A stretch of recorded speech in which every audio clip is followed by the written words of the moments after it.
فواد چودھری یہ بتائیں کہ شریعت کی کس کتاب میں یا سائنس اور فلکیات کی کس کتاب میں یہ لکھا ہے کہ چاند جب طلوع ہوگا تو اس کا سائز دیکھ کر اور مطلع پر اس کے ٹائمنگز دیکھ کر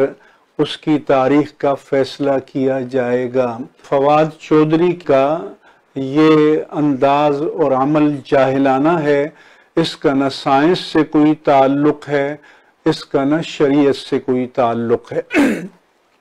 چونکہ وزیر ہے، اس کی ہر بات میڈیا پر آتی ہے اور میڈیا میں لبرلزم کا غلبہ ہے، تو شریعت اور اس کی تعلیمات کا مذاق اڑانے کے لیے جو بھی ان کو موقع ملے اسے غنیمت سمجھتے ہیں اور اینکر بیٹھ جاتے ہیں۔ قمری مہینے کی 29 تاریخ کو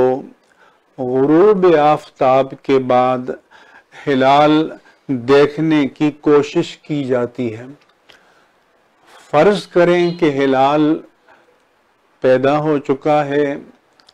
غروب آفتاب کے بعد بھی وہ کچھ وقت کے لیے موجود ہے لیکن قابل رؤیت نہیں ہے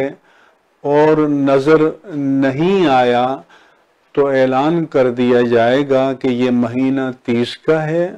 کل 30 تاریخ ہے اور پرسوں سے اگلے اس قمری اسلامی مہینے کی 1 ہوگی۔ اللہ کے رسول صلی اللہ علیہ وآلہ وسلم نے بھی فرمایا کہ فَإِنْ غُمَّ عَلَيْكُمْ، اگر مہینے کی 29ویں تاریخ کو غروب کے بعد مطلع ابرآلود ہو جائے اور تمہیں چاند نظر نہ آ جائے تو فواد چودھری کی لیبارٹری میں جا کر کھوج لگانے کی ضرورت نہیں ہے۔ فَأَكْمِلُ الْعِدَّةَ ثَلَاثِينَ، میرے آقا و مولا صلی اللہ علیہ وآلہ وسلم نے فرمایا کہ 30 کا مہینہ پورا کر لو۔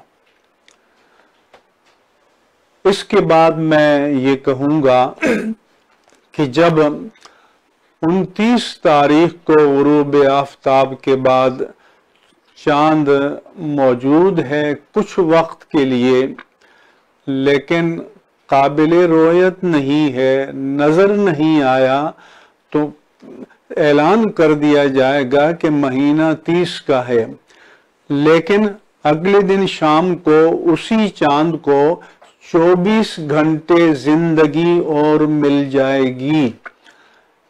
فرض کریں کہ 29 کو اس کی زندگی 16 یا 18 گھنٹے تھی، تو اب 24 ملا دیں تو 42 گھنٹے ہو جائے گی۔ جب اس کو زیادہ زندگی مل جائے گی تو غروب آفتاب کے بعد وہ نسبتاً زیادہ وقت مطلع پر رہے گا اور اس کا نسبتاً سائز بھی بڑا ہوگا، لیکن وہ سائنسی اعتبار سے بھی پہلی تاریخ کا چاند ہوگا